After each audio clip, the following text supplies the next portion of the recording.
Smart news के नाजरीन अस्सलाम वालेकुम। आपको ताज़ा तरीन खबर से आगाह करते चले। यौम आज़ादी पर जेलों में कैद अफराद के लिए बड़ी खुशखबरी। सदर ने यौम आज़ादी के मौके पर कैदियों की सज़ाओं में 180 रोज़ कमी की मंजूरी दे दी।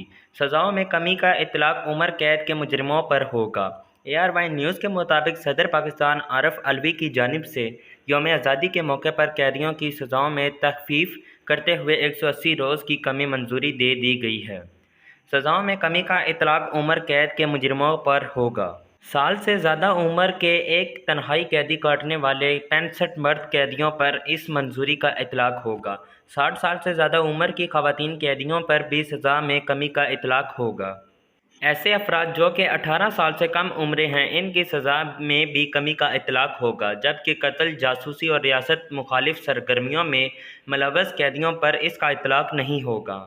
जना, चोरी, डकैती, अगवा और दहशतगर्दी में सज़ा याफ्ता मुजरिमों पर मंजूरी काबिल इतलाक़ नहीं होगी। माली जुराइम, कौमी ख़जाने को नुकसान पहुँचाने वालों सज़ाओं में भी कमी नहीं होगी। यौम आज़ादी के मौके पर सदर ममलकत ने ऐन के आर्टिकल 45 के तहत सज़ाओं में कमी की मंजूरी दे दी है।